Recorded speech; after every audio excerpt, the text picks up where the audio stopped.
Diabetes en Positivo, un podcast de ADT. Bienvenidos y bienvenidas a este primer capítulo de Diabetes en Positivo.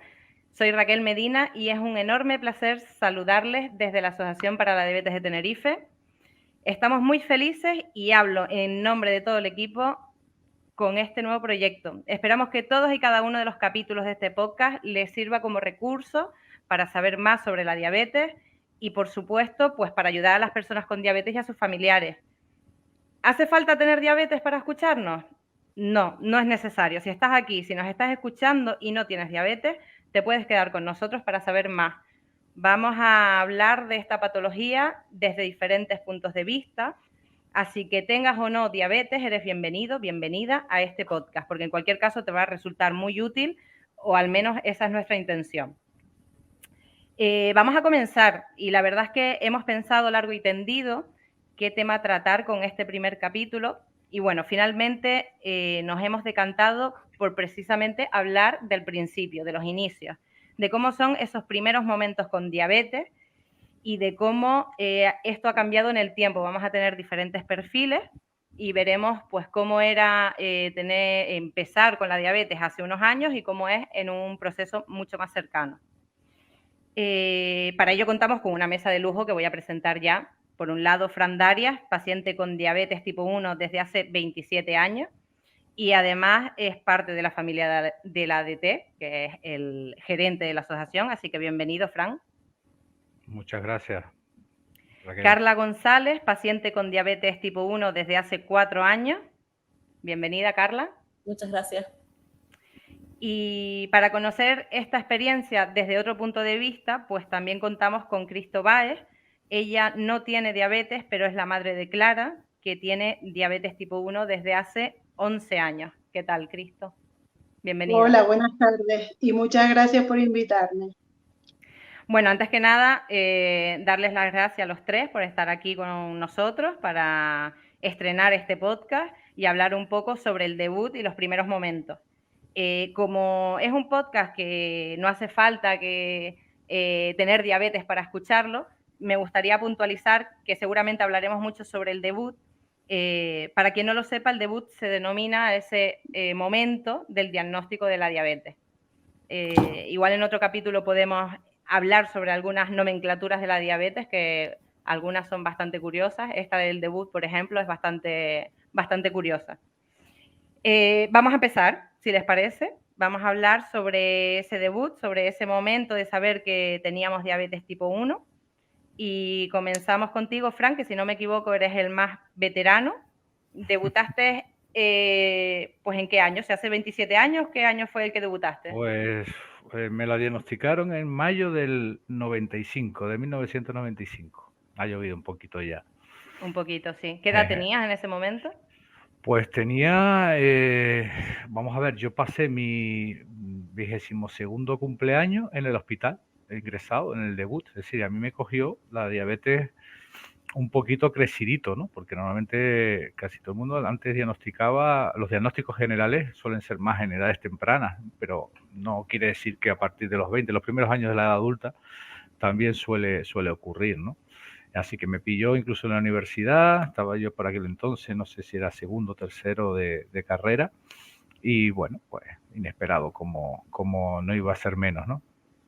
Claro. ¿Y cómo fue ese momento del diagnóstico, de saber que tenías diabetes tipo 1?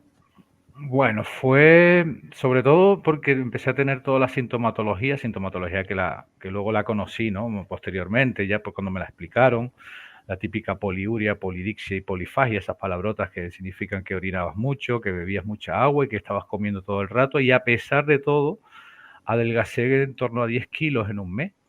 Entonces, con ese panorama recuerdo que bueno, terminas acudiendo al médico, porque todo el mundo te lo decía, pero qué flaco estás, pero qué delgado estás, pero qué te pasa. También me pasaba por las noches que me daban muchos calambres, unos calambres en las piernas horrorosos de madrugada. Todo eso relacionado con la sintomatología, ¿no?, de la diabetes tipo 1, la cual yo ignoraba totalmente. Entonces, bueno, imagínate, cuando voy al médico, me hacen una analítica, tardan unos días Y mi médico de familia en aquel entonces pues me dice, mira tú, tienes diabetes, estás con el azúcar muy alta. No sé si tenía una cifra cercana a 500, es decir, que no entré, tenía una cetoacidosis, pero no había entrado en coma por poco, ¿no? Y no tenía ni idea lo que era la diabetes. Yo me acuerdo que en aquel entonces asociaba la diabetes al hecho aislado de que no podía comer bizcochitos. Y solo era eso, tener diabetes, ¿no? ¿Por qué? Porque me acuerdo que un hermano mío estaba ingresado en un hospital por un accidente que tuvo y una vez le fui a visitar y le fueron a traer la merienda y entonces el enfermero le iba a poner la bandeja encima de la cama, él no se podía mover casi de la cama y entonces le preguntó, ay, espera, ¿eres diabético? Le dijo mi hermano, y dice, no. Entonces le puso los bizcochitos encima, ¿no? Yo asocié, entonces, bueno, la persona con diabetes no puede comer bizcochitos. Eso es lo único que sabía yo de diabetes en aquel entonces.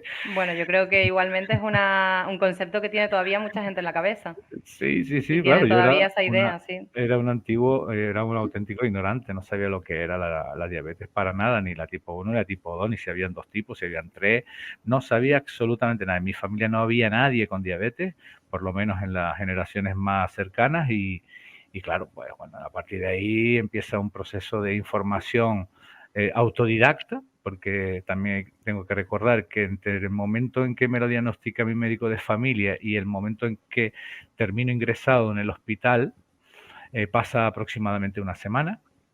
En esa semana, que parece mucho más tiempo, pues cuando yo empiezo a hacerme con todo tipo de folletos que ya Farmaindustria editaba por aquel entonces y me prestaban y me facilitaron en el centro de salud, y me los empollé todos para ver qué es lo que tenía, porque entonces no había internet. O si había internet, realmente no era accesible como hoy en día, ¿no? En el año 95. Y bueno, pues empecé a tener más o menos una idea vaga de lo que era y lo que tenía y lo que podía comer, lo que no podía comer, etcétera. Hasta que, bueno, ingreso en el hospital y ahí ya se me empieza a informar de las características de ese tipo de diabetes. Tengo la suerte de recibir, porque realmente estaba recién estrenado, un programa de educación diabetológica en el Hospital Universitario de Canarias que, bueno, si llego a debutar unos años antes, pues no lo hubiera tenido, porque la verdad es que lo habían instaurado hacía muy poquito tiempo. Y me sentí, dentro de lo que cabe, y eso lo valoré con el tiempo, en un privilegiado, ¿no? Porque recibí una muy buena educación diabetológica, me informaron bien, encima mi endocrinólogo de entonces, el querido Alfonso López Alba, era una persona muy comprometida con los pacientes con diabetes y de hecho él fue, entre comillas, culpable de que estoy trabajando en lo que estoy trabajando ahora, ¿no? En esto de las asociaciones, porque fue alguien que me trasladó el activismo necesario para luchar por los derechos del colectivo. En aquel entonces yo estudiaba Derecho y él se fijó mucho en lo que yo estudiaba porque decía que gente como yo tenía que luchar por los derechos de los pacientes, que en aquel entonces, más que abandonados, estábamos ignorados. La diabetes entonces era muy ignorada por las autoridades sanitarias y había muchas cosas que, bueno, que empezamos a comentarlas ahora y es muy diferente a la actualidad, ¿no? Bueno, muy bien. ¿Cuánto tiempo estuviste ingresado en el hospital, te acuerdas? Sí, me acuerdo perfectamente. Estuve, pues, una semana justa y, bueno, en aquel entonces ni siquiera nos ponían pijama, es decir, podíamos estar en chándal, en planta, porque realmente teníamos digamos, las sesiones de educación diabetológica, las revisiones del endocrinólogo por la mañana, y por la tarde yo me dedicaba a recibir visitas en la cafetería, de la recién estrenada cafetería de la parte nueva de hospitalización del hospital, que aquel entonces lo habían estrenado, y venían pues amigos, familiares a visitarme, y yo bajaba a la cafetería. Lógicamente era tan escrupulosa en aquel entonces que yo no me tomaba ni una Coca-Cola cero ni un vaso de agua. Bueno, un vaso de agua sí, y recibía todas mis visitas todas las tardes en el hospital. Y bueno, pues sí que estuve una semana, la verdad es que fue para mí, te digo, pasé todas las emociones que se pasan cuando te dan el diagnóstico de una patología así. Primero la negación, la etapa de duelo, bueno, todas estas emociones que ocurren cuando hay un diagnóstico de este tipo, las pasé en el hospital.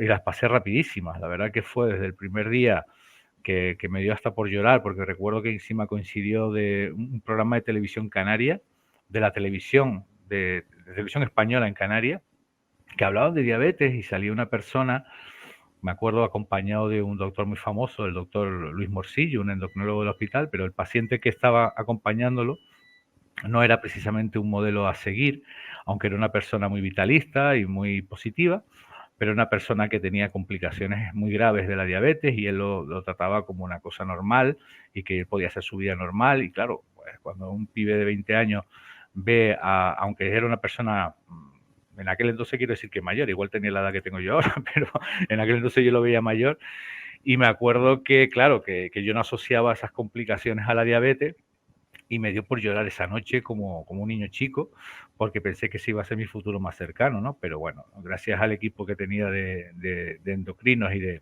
educadoras en el hospital, me explicaron que no, que eso no tenía por qué llegar a pasar si tenía un buen control de la diabetes, que aquello era muy distinto porque ese señor tenía muchos años de evolución, donde realmente el tratamiento de la diabetes no es igual a aquel entonces y menos aún a hoy en día. Y entonces, pues claro, pues fue bastante característico. Perdón, voy a beber agua porque me he ahogado de la emoción. Bueno, desde luego es un momento que sí, que como dijo antes Fran, pues no se olvida. Carla, en tu caso, ¿en qué año debutaste? Yo por una parte me siento un poco identificada con Fran porque debuté también con 22 años, lo que pasa que un par de años más tarde que él. Un poquito más Es tarde, curioso sí. porque cuando la gente te pregunta, están acostumbrados a que sea en la infancia y no tanto en adultos jóvenes, que te puedes considerar con 22 años. Y solo me identifico con él en esa parte porque yo estaba ya lo mismo, terminando la carrera, pero estaba terminando de estudiar enfermería. Entonces, claro, yo como quien dice, llevaba ya un tiempito con la mosca detrás de la oreja, porque tenía todos los síntomas que él comentó antes, y sí es verdad que las primeras semanas no eran tan acentuados, pero ya la última semana me levantaba a orinar por las noches al baño hasta 4 veces, había bajado por lo menos 5 kilos, siempre con un montón de hambre, muy cansada, y ya llegó un punto que dije, Carla, tienes diabetes, vete al médico porque no hay otra. Y yo fui al centro de salud diciendo, pínchame el dedo porque tengo diabetes. Y efectivamente me hicieron el control, estaban 270 y pico sin desayunar y también son otros tiempos, entonces yo no tuve que esperar nada, sino ahí me dijeron, mira, vete al hospital porque hace falta que te ingresen para que te controlen esto.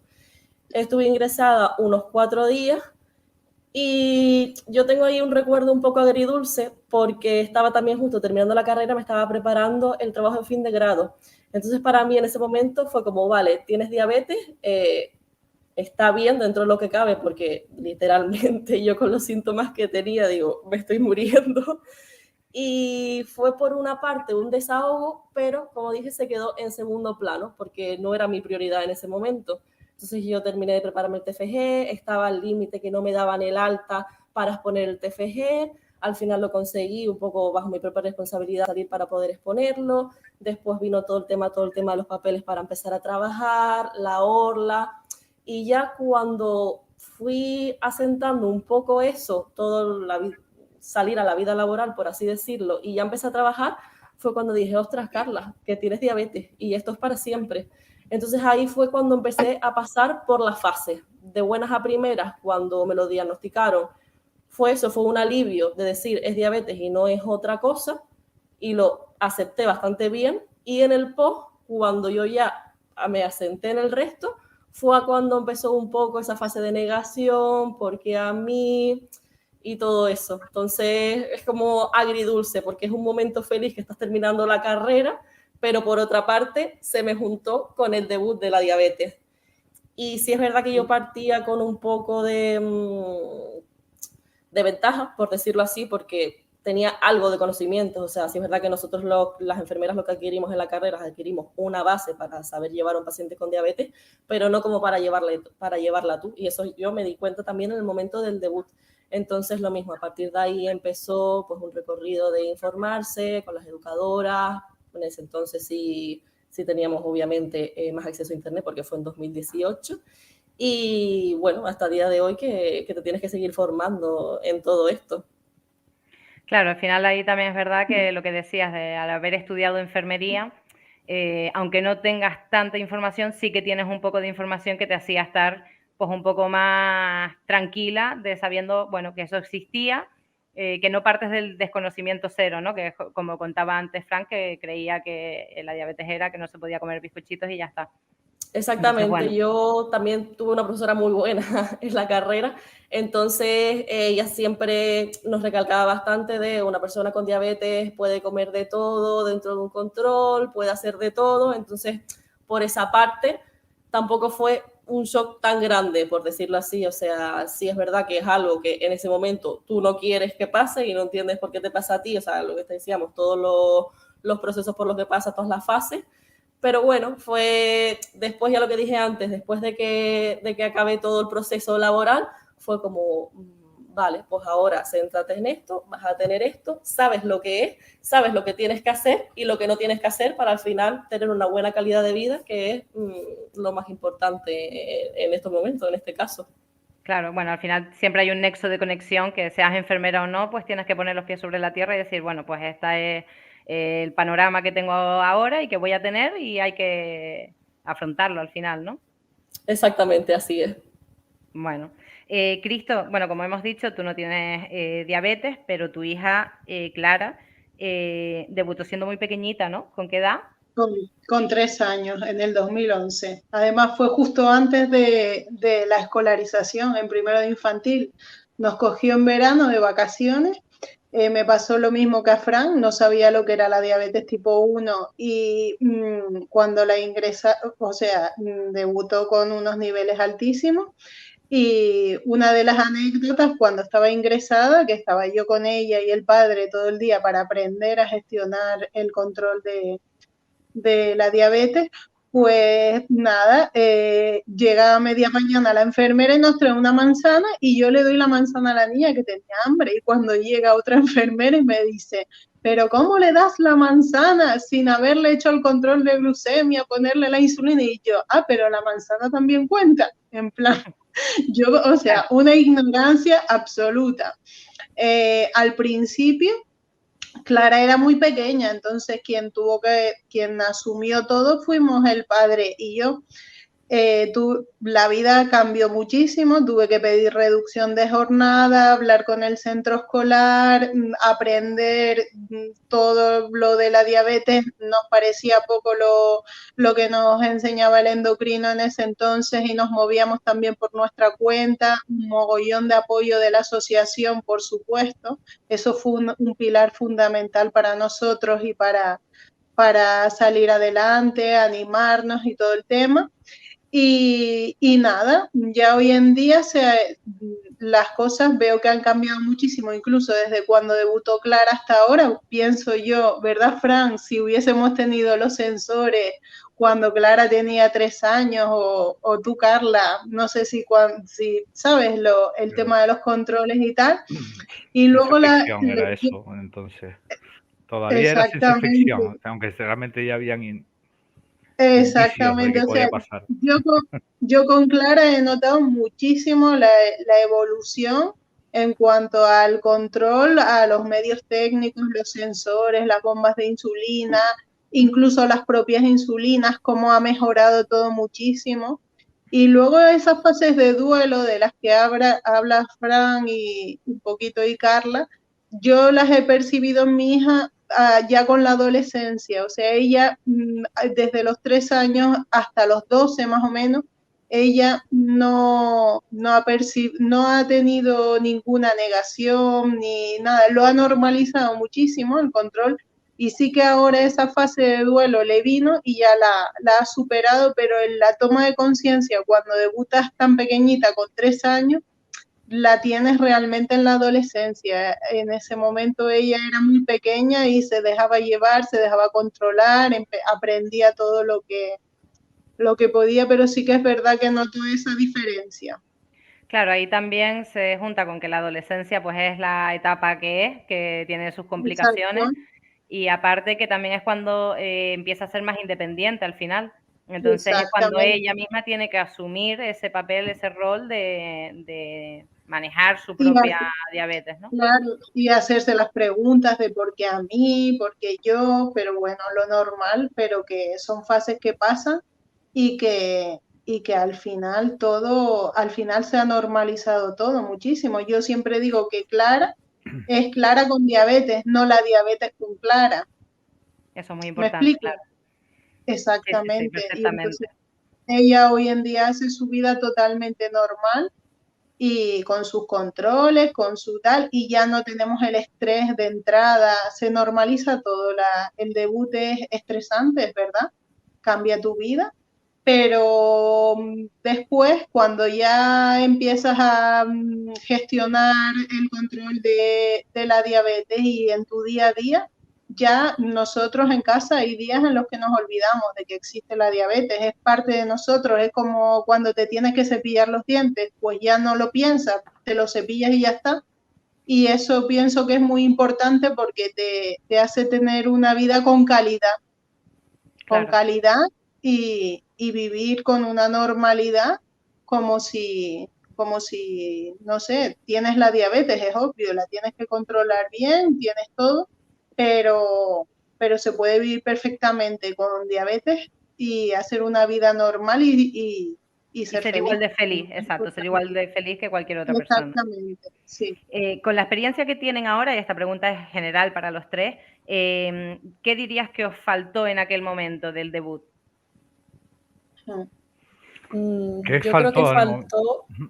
Sí, perdona. desde mi punto de vista, faltó a lo mejor una figura, alguien, porque yo por ese entonces no conocía a nadie con diabetes, que te dijera calma, paciencia, todo pasa. Y una frase que sí que me decía mucho mi madre, que escuchó, no sé, en alguna charla o algo, era que en diabetes 2 más 2 nunca son 4, o siempre no es 4. Entonces a mí cuando me veía enfadada o cualquier cosa, eso ella me lo repetía, vamos, o sea, hasta que se me metiera en la cabeza. Entonces yo creo que faltaba esa figura de alguien que te decía que tienes que aprender a no ser tan estricto, a lo mejor porque sobre todo al principio que estás ajustando, estás con más descontroles, pues alguien que te dijera, mira, en estos momentos no puedes ser tan estricta, o sea, tienes que darte un poco de margen a todo el ajuste, todas las emociones al final también te van a influir, todos los cambios de rutina. Entonces, por ahí eso un poco. O sea, bueno, te lo tienes que al final seguir diciendo a día de hoy de lo que dije antes, calma, paciencia y hacer un poco la vista gorda en determinadas situaciones. Sí. Efectivamente, sí, aquí, bueno, mi compañera Elsa, que es psicóloga, es una cosa que también expone mucho cuando hacemos charlas o cuando hacemos diferentes actividades, precisamente porque es así, ¿no? Que a veces, pues, 2 más 2 no son 4 y influyen muchas cosas y es verdad que es una cosa a tener en cuenta, sí. No sé, Fran o Cristo. No, Bueno, yo añadiría que en el año 95, cuando a mí me diagnosticaron la diabetes, en general, aunque eso lo empiezas a recopilar posteriormente, ¿no? Cuando ya pasan el tiempo y sobre todo cuando yo ya empiezo a trabajar en ADT, la diabetes era una gran desconocida todavía, aunque había muchísima gente con diabetes, sobre todo diabetes tipo 2, como pasa hoy en día. La información no estaba muy actualizada en los centros sanitarios, ni públicos ni privados, y desde luego en atención primaria todavía se escaseaba muchísimo de lo que era la diabetes tipo 1, ¿no? Sí tenían opciones al diagnóstico, como pasó conmigo, pero esa semana que yo, por ejemplo, tardé entre que me diagnosticaron la diabetes, y tampoco le voy a achacar la culpa de esto en aquel servicio canal solo entonces, porque yo recuerdo que a mí cuando me diagnosticaron la diabetes fue un viernes. Mi médico de familia hizo todo lo posible para derivarme al hospital, él lo tenía claro. Después, posteriormente, me entero que muchos médicos de familia no derivaban al hospital a todos los tipo 1, pero el mío sí lo hizo. Pasó el fin de semana en el cual yo tenía que acudir a urgencias al centro de salud para que me pusieran la insulina, porque él me puso al principio una pauta de insulina, me acuerdo que era solo NPH. Imagínate con 500 de azúcar lo que podía hacer el NPH, era mantenerme, pero no podía hacer mucho más. Una dieta muy estricta de 1.200 calorías, que yo pensaba que con eso, si iba a comer nada más que 1.200 calorías, con 22 años me iba a morir de hambre, porque yo pasaba mucha hambre. Eso, imagínate, 1.200 calorías es pues la dieta de un adulto actualmente está en torno a 1.800, 1.600, y un chico de 20 años como aquel entonces con 1.200, eso no era nada. Y bueno, pues pasó ese fin de semana, yo intenté, como nadie me decía que eso era urgente, importante, grave, etcétera, pues yo seguí yendo a clase. El lunes, el martes, el miércoles, Y me acuerdo que mi madre, cuando se entera de esto, pues fue la que fue al hospital con mi derivación, con aquel PDIES que entonces se llamaba así, al hospital. Claro, el hospital, lo primero de todo, ¿dónde está su hijo? No, está en clase porque tenía hoy, no me acuerdo si tenía un examen o lo que sea. No, tiene que venir urgente. Y yo aparecí en el hospital un jueves, es decir, llevaba ya casi una semana con diagnóstico de diabetes tipo 1, estaba en cetoacidosis diabética. Sí es verdad que estaba en NPH, con NPH por lo menos, que era una insulina, para los que no recuerden lo que es NPH, una insulina lenta, de acción lenta, y con una dieta de 1.200 calorías. Y bueno, pues nada, al final, pues cuando yo voy al hospital, me atiende uno de los endocrinólogos, de los 3 que habían entonces en el servicio de endocrinología del Hospital Universitario de Canarias, me hace una prueba de orina para verme los cuerpos cetónicos y me dice, mira, te vamos a ingresar, te vamos a tener que ingresar, ¿pero cuándo?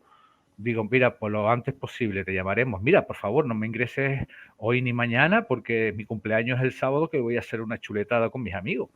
Claro, yo a lo mejor tenía 500 de azúcar y estaba pensando en mi cumpleaños que era 2 días después. Entonces, ese mismo día me llamaron del hospital, casi no había llegado a mi casa para decirme que me ingresaban por la tarde.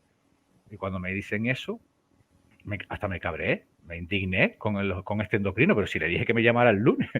No era consciente yo de la gravedad de lo que era la tipo 1 sin tratamiento.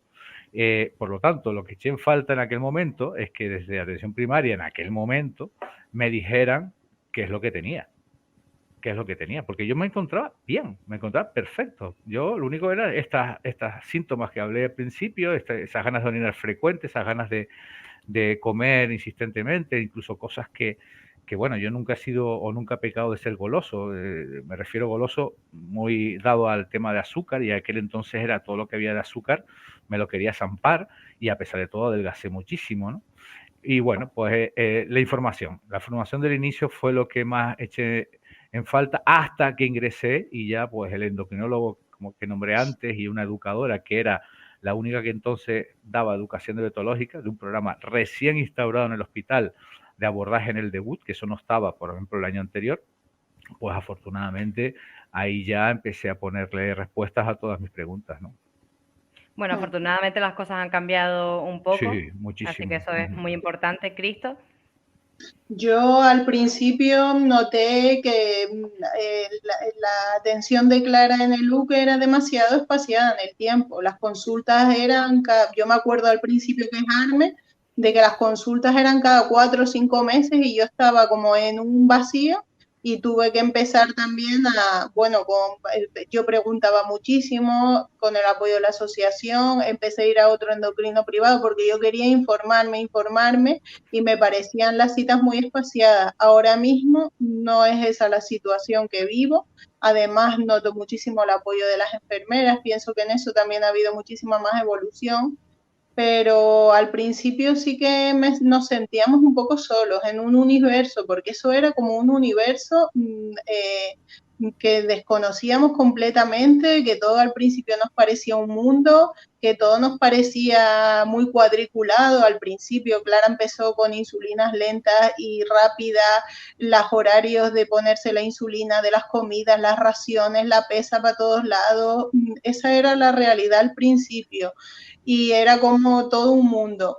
Después también a los padres y madres que me estén escuchando y que les hayan estado o estén en la misma situación, lo que sí que les recomiendo es que lleven a cabo un control responsable, obviamente, de la diabetes, pero que se quiten de encima la culpa si los controles no salen como nosotros queremos, a pesar de que hacemos todo lo que nos dicen que tenemos que hacer, en plan insulina, raciones y tal, pues a veces le ponen la insulina que corresponde con las raciones que se va a comer y aquellos controles ni para adelante ni para atrás y no entiendes ni el por qué.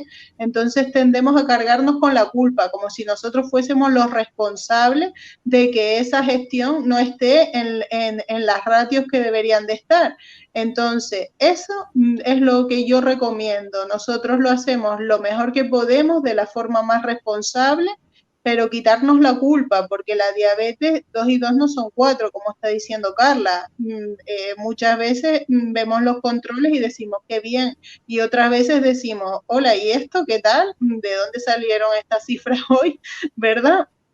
Entonces, claro, ese es el principal consejo. ¿Por qué? Porque sin culpa estamos todos más descargados, hacemos las cosas mejor, más normalizados y más felices. Eso es el consejo principal que daría yo a los padres y madres, porque claro, Carla, por ejemplo, ya se autogestiona desde el debut, ¿verdad, Carla? Por la edad, pero Clara tenía 3 años y entonces es Claro, diferente porque nosotros al tener a la niña tan pequeña, todo lo que salía mal pensábamos que era por nuestra culpa, que algo habíamos hecho mal y no es así realmente. El tiempo me ha enseñado que no es así para nada. Y tú, no, al Cristo, final también además es un trabajo. has tenido una evolución también en la atención en tu Sí, hospital, porque lo que yo contaba muchísimo. mi experiencia, y yo tuve la suerte de caer en un servicio y en un hospital donde se desarrolló la educación etológica, fue casi pionera, ¿no? Dentro de los Sí, hospitales de Canarias, por los perfiles de los profesionales que estaban ahí en aquel entonces. Pero yo, pasado ya el tiempo, los años, y cuando ya empiezo en ADT, me doy cuenta que eso no era homogéneo. Me doy cuenta que habían hospitales que estaban un poco más atrasados, que me veo la diferencia brutal que había, lógicamente, en el abordaje de la tipo 1, por ejemplo, con atención primaria. Me doy cuenta sí, que incluso en la misma atención en primaria hay mucha heterogeneidad, y hoy en día también, y sí, que en pediatría, por ejemplo, endocrino también ocurría. Nuestra asociación ha intervenido desde hace sí, muchísimos años en el Hospital Universitario de Canarias para que en aquel entonces solo había un endocrinólogo, un pediatra endocrino. No recuerdo si ya en tu época estaba la educadora en diabetes, pero hoy en día ha cambiado todo, se ha desarrollado, hay más pediatras muchísimo. endocrinos, hay más educadoras, y todo eso ha Sí, sido una lucha constante, ¿no? No es que sea sí, solo mérito del ADT, sino que también ha sido gracias a que se ha concienciado sobre la importancia de la tipo 1. Ahora lo que pasa, las carencias de aquel entonces, de principios de los años 2000, finales o mediados de los 90, lo estamos viendo que se mantiene en la tipo 2, ¿no? La diabetes tipo 2, el abordaje de la sí, tipo 2, que es precisamente uno de los ejes que más frente hace la ADT para intentar equipararla en su atención a la tipo 1. Así que sí, era eso, mirado desde el prisma del tiempo, se ve todo eso, ¿no? De la heterogeneidad que había entonces. Ujú. sí, Bueno, nos estamos totalmente. quedando sin tiempo ya. Para finalizar y de manera muy breve, me gustaría pues preguntarles, no que le deis algún consejo a otra persona, que ya Cristo ha comentado algo de un consejo que le daría a padres, madres que están pasando por esa misma situación, pero a lo mejor hacer esa reflexión de qué se dirían a sí mismos en ese momento del debut, pero sabiendo lo que sabéis ahora. Brevemente, porque nos quedamos sin tiempo. Carla. Vale. Sí, es un poco lo mismo que estaba comentando antes. Al final también lo que te enseña un poco es a cambiar el chip, por decirlo así, y aprender que todos en la vida al final tenemos, como se suele decir, un obstáculo o una mochila. Entonces que al final tú con esa mochila vas a poder hacer cualquier cosa, porque para ti la mochila es la diabetes y para otra persona puede ser otra cosa totalmente distinta. Y al final, que sea lo que sea, pues tú vas a saber seguir adelante y hacer todo lo que te propongas. Y también, aparte de eso, el no juzgar a las personas, porque a lo mejor en el trabajo a mí alguien en algún momento me puede ver sentada porque estoy pasando por un bajón y decir, hay un montón de trabajo y esta chica está sentada.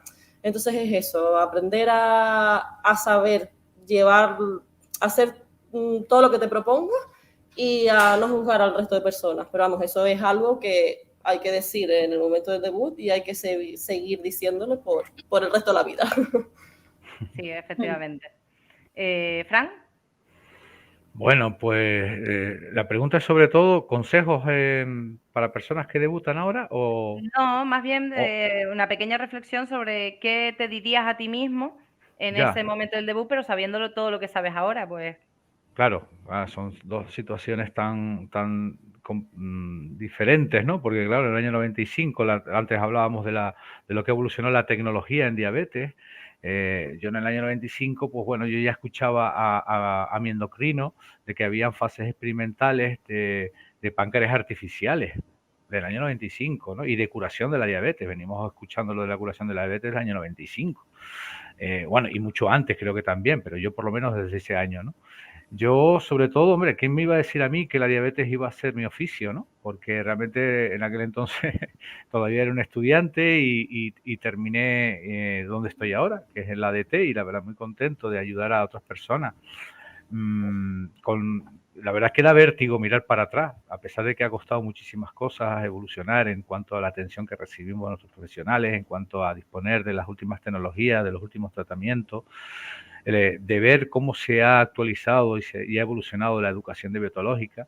Tenemos un montón de armamento para tener una diabetes, convertirla en una enfermedad crónica y poder desarrollar lo que queramos, ¿no? Ese es el mensaje que muchas veces se le da a todos los pacientes que debutan, que puedes desarrollar tu vida de manera adecuada. De hecho, hoy en día estamos metidos en bastantes peleas para que no se nos prohíba entrar en determinados trabajos y en determinadas funciones públicas que se nos han estado vetadas durante muchos años.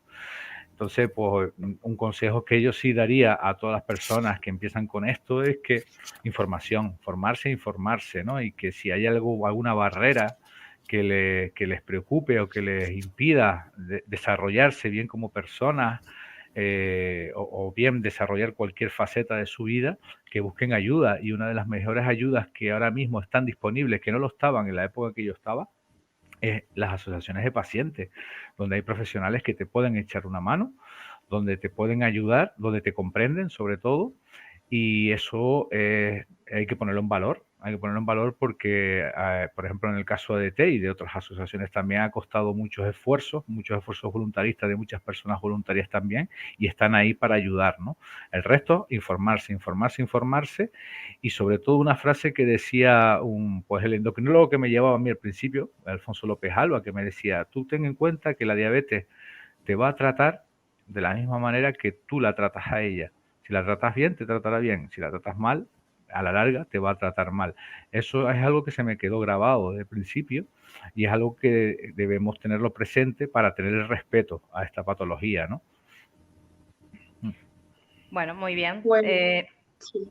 Cristo, Yo simplemente unir que como madre de una niña con diabetes, al final los niños y niñas con diabetes, lo digo aunque ya Carla es mayor, son campeones, son unos niños y niñas maravillosos, todos y todas.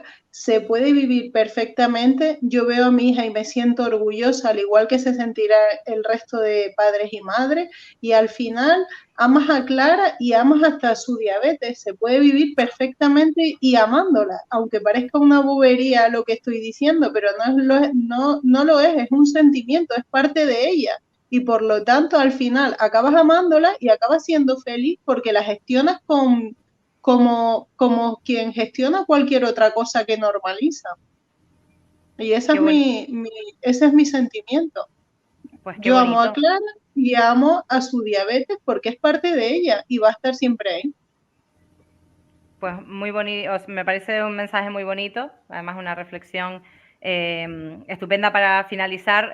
Nos quedamos sin tiempo, así que muchas gracias, Fran, Carla, Cristo, por vuestra generosidad y por haber querido formar parte desde el primer capítulo de Diabetes en Positivo, el primero de muchos, espero. Así que muchas gracias. Gracias a Muchísimas ustedes. gracias. Un saludo a todas. Un Pues saludo. hasta aquí este primer capítulo.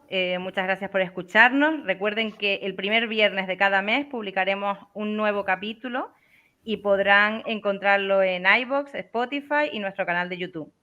Gracias, por supuesto, al Instituto Insular de Atención Social y Sociosanitaria de Tenerife por hacerlo posible.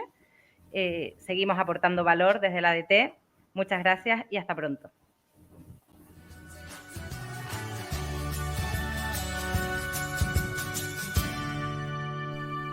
Diabetes en Positivo, un podcast de ADT.